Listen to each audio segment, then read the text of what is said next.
तो आज हम लोगों को पढ़ना है बाबू नरेशन के बारे में। किसके बारे में पढ़ना है? नरेशन इंग्लिश का एक बहुत ही इम्पॉर्टेंट और बहुत ही ज़्यादा मतलब कि आने वाला एग्जामिनेशन में एक बहुत बढ़िया टॉपिक है। आप 12th में जब बात करोगे या 10th में बात करोगे तो बहुत अच्छा इससे क्वेश्चन एग्जामिनेशन में आते हैं। जो क्वेश्चन जो आते हैं एग्जामिनेशन में वो अच्छे लेवल के होते हैं, तो पढ़ना भी हमको अच्छे लेवल का होगा। अब नरेशन जैसे हमने वॉइस में आपको प्रेजेंट इंडेफिनिट का पढ़ाया था, पास्ट इंडेफिनिट का पढ़ाया था, तो नरेशन में भी टेंस इम्पैक्ट डालता है। ठीक है ना, नरेशन में भी टेंस क्या डालेगा? इम्पैक्ट डालेगा।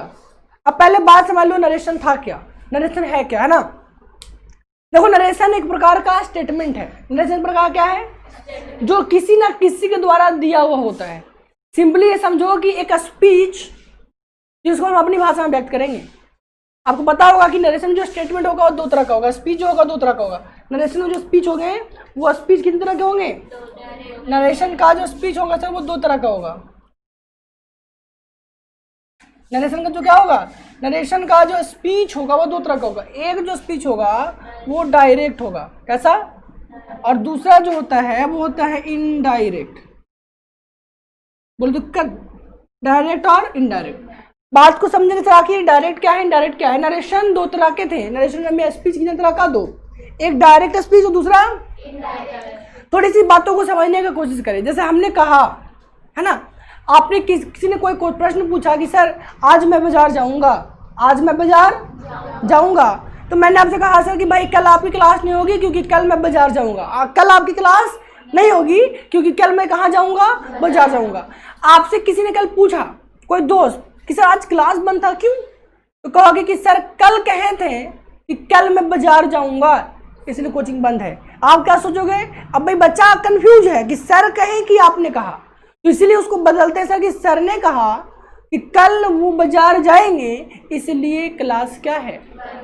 तो इसमें बात ये है कि सर डायरेक्ट को हम लोग बदलते हैं इनडायरेक्ट स्पीच में। डायरेक्ट को बदलते हैं क्या? डायरेक्ट को कहाँ? इनडायरेक्ट स्पीच में। तो थोड़ी सी कुछ बातें हैं यहाँ पर जरूरी इस तरह पढ़ने के लिए। अब डायरेक्ट को इनडायरेक्ट में जब बदलते हैं, डायरेक्ट में तो कहाँ बदलते हैं? इनडायरेक्ट में। तो कुछ रूल्स भी होंगे, वो रूल्स भी हम पढ़ेंगे। तो सबसे पहले बात ही समझो नरेशन क्या है सर। तो narration is a topic. Narration is यानी नरेशन एक टॉपिक है जिसमें हम किसी दूसरे के स्टेटमेंट को व्यक्त करते हैं, है ना। नरेशन एक प्रकार का टॉपिक है जिसमें हम दूसरे के स्टेटमेंट को क्या करते हैं सर? अपनी भाषा में व्यक्त करने की कोशिश करते हैं। जब नरेशन दो तरह के, एक डायरेक्ट, दूसरा डायरेक्ट। नरेशन क्या है सर? डायरेक्ट स्पीच क्या है? डायरेक्ट स्पीच क्या है? तो डायरेक्ट एक प्रकार का ऐसा स्पीच होता है। डायरेक्ट स्पीच क्या है सर? कि मान लो हमने कहा कि राम कहा मैं बाजार जाता हूँ। राम क्या कहा? राम कहा मैं बाजार। ये पूरा का पूरा जो हो गया ना, राम कहा मैं बाजार जाता हूँ, ये पूरा का पूरा जो है हमारा ये डायरेक्ट स्पीच है। बोलो कोई दिक्कत? कौन सा स्पीच है? इसी को आप इंग्लिश में ले सकते हो, है ना। तो हेडिंग बना ले पहले, नरेशन, कर ले स्टेटमेंट डायरेक्ट और इनडायरेक्ट। स्टेटमेंट डायरेक्ट और इनडायरेक्ट। तो मामला क्या है, इस बात को समझो। तो राम कहा मैं बाजार जाता हूँ, इसको बोल सकते हो कि sir Ram said I go to market. Ram said I go to. तो ये जो पूरा सेंटेंस बनेगा कि Ram said I go to market, I go to market, ये पूरा जो आपको सेंटेंस बना सर, इसमें ये जो सेंटेंस है ना ये डायरेक्ट स्पीच का होगा। क्यों? क्योंकि इसमें तो डायरेक्ट स्पीच कहेंगे क्या, है ना, बोलेंगे in this case we take the exact word of the speaker. जब हम स्पीकर मतलब वक्ता के एकदम सेम वर्ड को बोल देते हैं वो हमारा डायरेक्ट स्पीच कहलाता है। बोलो हाँ या ना। बात को समझेंगे कि जब हम किसी भी स्पीकर के डायरेक्ट स्पीकर के डायरेक्ट वर्ड को अगर पकड़ ले तो क्या कहेगा? जैसे में हमने आपको कहा कि मैं आज नहीं पढ़ाऊंगा, तो आपने अगर अपने स्टेटमेंट में बोल दो कि सर ने कहा मैं आज नहीं पढ़ाऊंगा, तो हमारे जब एग्जैक्ट वर्ड को you took my exact word, है ना। आपने हमारे एकदम एग्जैक्ट वर्ड को अगर ले लिया तो वो एक प्रकार का क्या कहेगा, डायरेक्ट स्पीच। लेकिन अगर उसी में थोड़ी सी मॉडिफाई कर दें हम लोग, भाई स्टेटमेंट की सिर्फ सेंस को ले, सेंस क्या था हमारा कि मैं आज नहीं पढ़ाऊंगा, ये सेंस है कि मैं आज नहीं पढ़ाऊंगा। इसी को अब बदल दो अपने भाषा में कि सर ने कहा कि वह आज नहीं पढ़ाएंगे, तो वह आज नहीं पढ़ाएंगे ये एक प्रकार का क्या हो गया, इनडायरेक्ट। क्यों? क्योंकि भाई इनडायरेक्ट स्पीच कहते किसको है, बोलेंगे in this case we don't take the same word of the speaker. इस केस में हम लोग स्पीकर के एकदम सेम वर्ड को नहीं लेते, भाई उसने जो कहा हम लिख देंगे, but we take the same sense of the speaker. हम लोग भाई उसके स्पीकर जो होता है ना उसका सेम सेंस को लेते हैं, उसकी जो कहने की जो भावना है उस भावना को ही लेते हैं। बात सुन पा रहे हैं ना। यानी कि डायरेक्ट स्पीच क्या है सर, डायरेक्ट स्पीच क्या होता है सर कि जब हम किसी भी speaker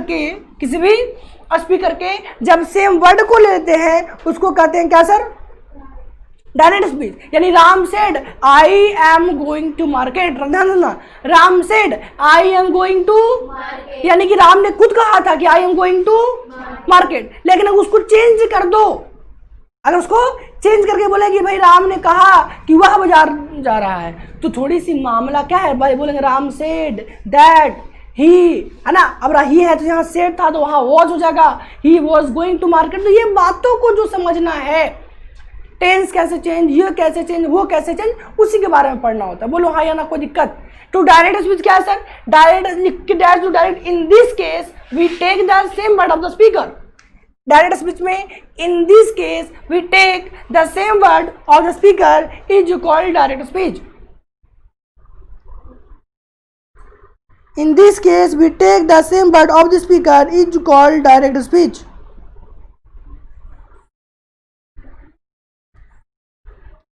In this case, we take the exact word of the speaker is called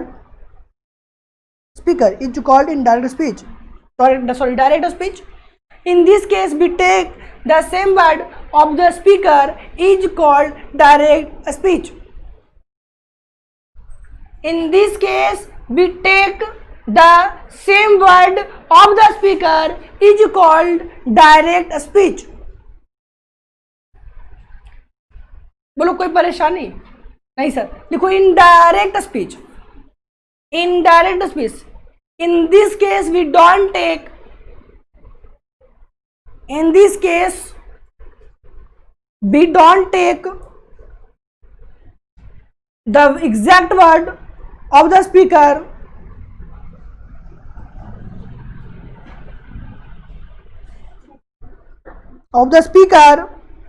in this case we don't take the exact word of the speaker, but we take the sense of the statement, but we take the sense of the statement of the speaker, what we take the sense of the sentence of the speaker, and we express that statement in our own word.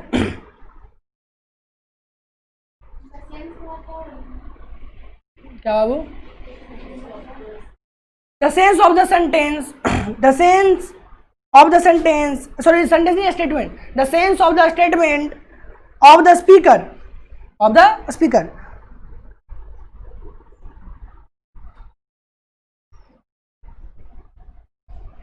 चलिए board पर देखिए, अब यहाँ बात समझेंगे।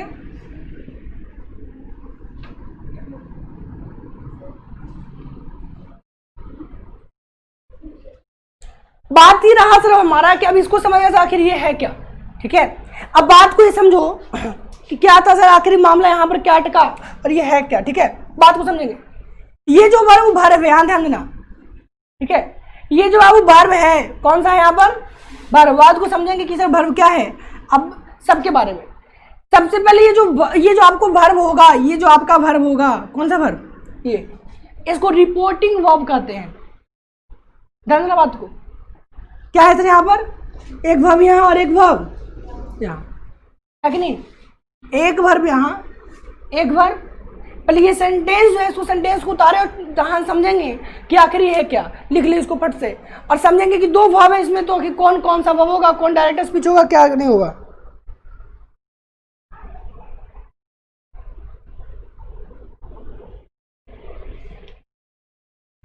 बात को समझो, हो गया। ये वर्ब क्या काम करता है, किसी चीज को रिपोर्ट करने का, दैट्स वाई इसको रिपोर्टिंग वर्ब कहते हैं। क्या कहते हैं इसको रिपोर्टिंग वर्ब कहते हैं। शॉर्टकट में इसी को हम आगे चल के लिखेंगे आरवी। क्या लिखेंगे, ये रिपोर्टिंग वर्ब कहेंगे, आगे जाकर इसको शॉर्टकट में क्या लिखेंगे, इसको आगे जाके शॉर्टकट में आरवी कहेंगे। क्या कहेंगे, RV.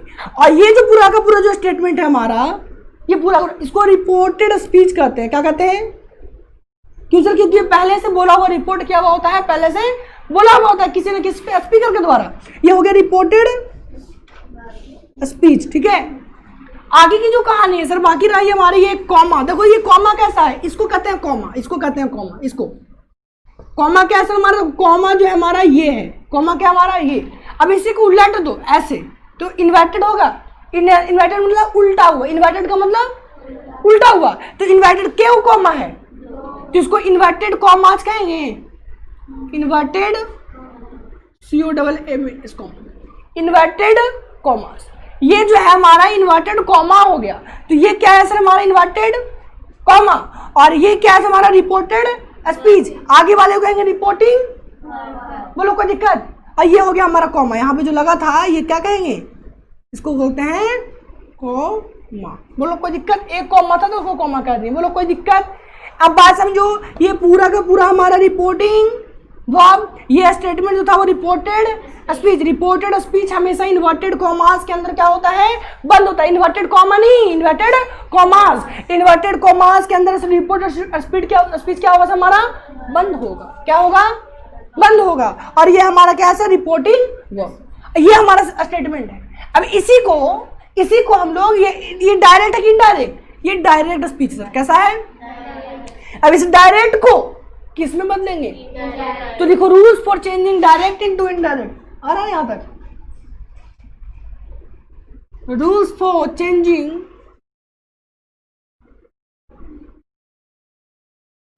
Changing direct into indirect. Rules for changing direct into indirect है ना, rules for changing direct into indirect. भाई आखिर रूल क्या है सर, कि डायरेक्ट को इनडायरेक्ट में कैसे बदलते हैं। तो सबसे पहले आप जब समझ लो एक चीज, छोटी सी एक ब्रीफ नॉलेज ले ले कि सर पहले बदलते किसको है।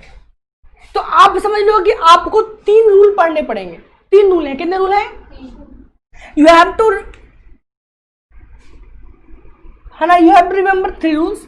First one is master rule. क्या सर, कौन सा रूल, मास्टर रूल। ठीक है, सेकंड क्या है sir, general rule. General rule, ठीक है। और थर्ड है हमारा सर स्पेशल रूल।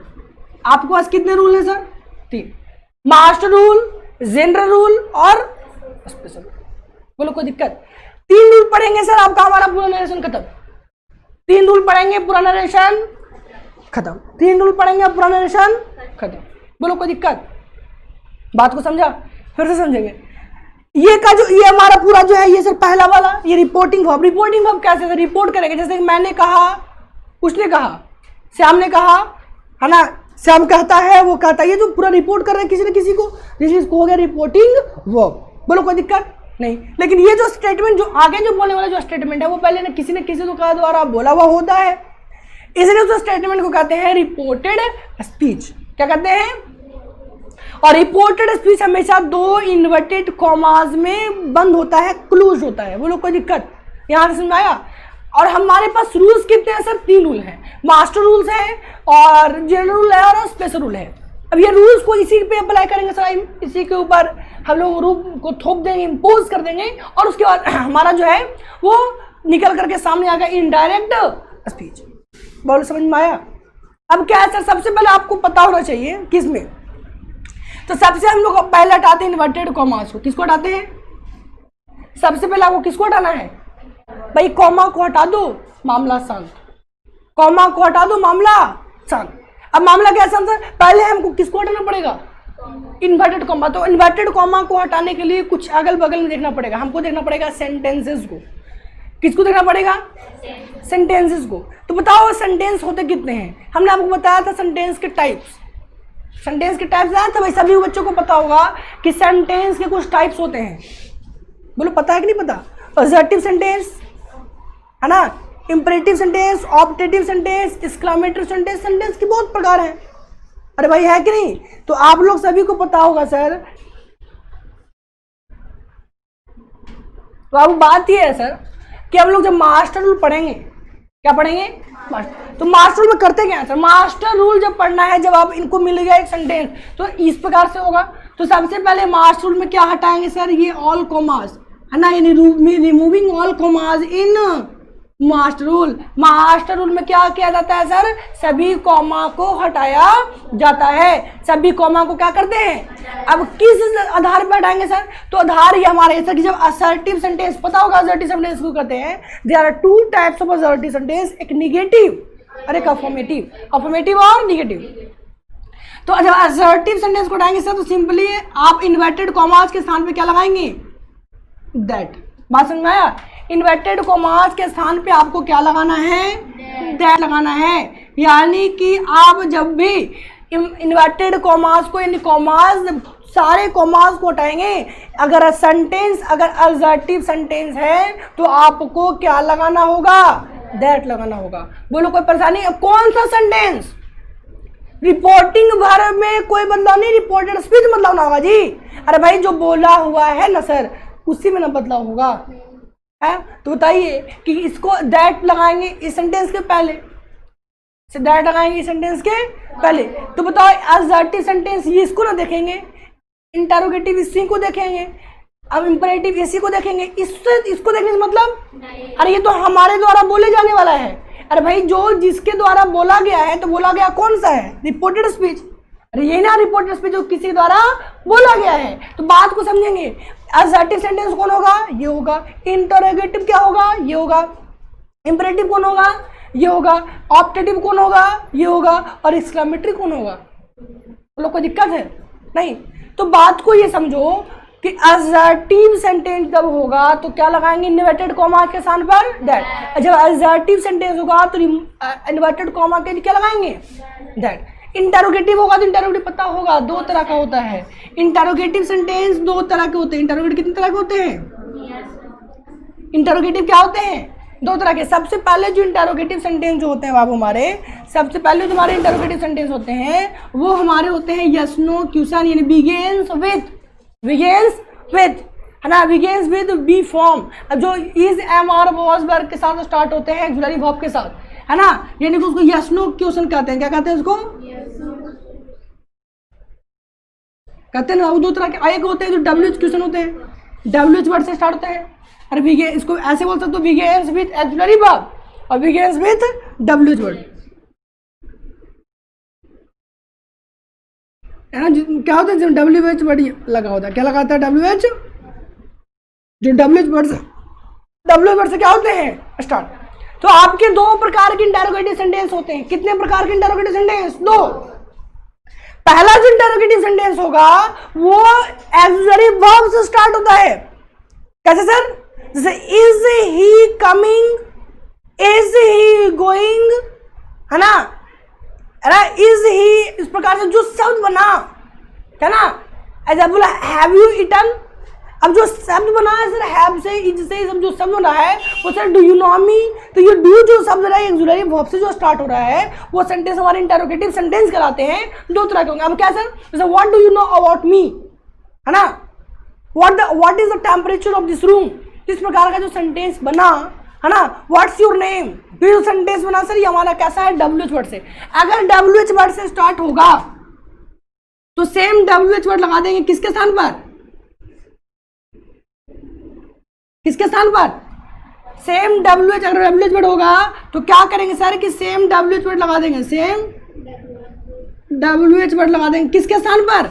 ये इन्वर्टेड कॉमा के लिए, इन्वर्टेड कॉमा के लिए सेम WH वर्ड क्या कर दिया जाएगा, लगा दिया जाएगा। सेम WH वर्ड क्या कर दिया जाएगा, लगा दिया जाएगा, है ना। अगर इन्वर्टेड कॉमा के लिए होगा तो सर सेम WH वर्ड, है ना, यूज कर देंगे। क्या कर देंगे, क्या कर देंगे सर,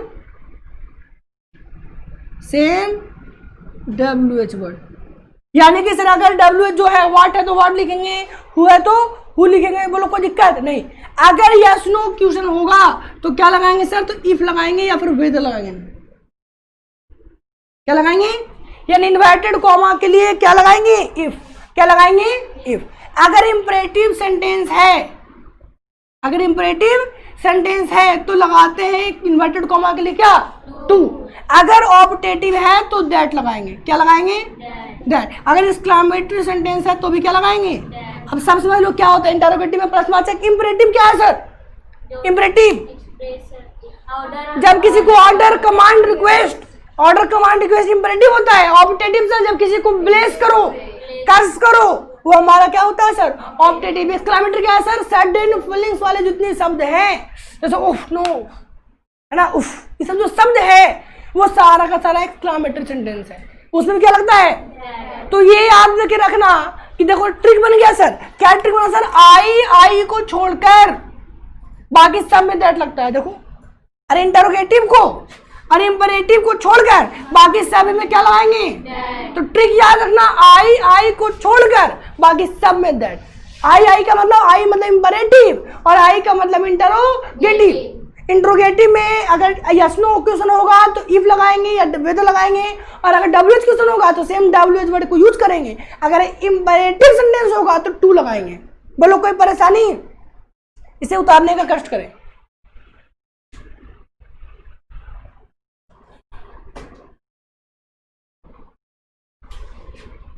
चलिए थोड़ा समझने का कष्ट करें सर कि आखिर ये मास्टर हमने पढ़ाया तो इसका यूज कहाँ पर है। थोड़ी सी इसको मिटाने का हम लोग कष्ट करेंगे और एक सेंटेंस लिखेंगे खूबसूरत सा। सेंटेंस हमारा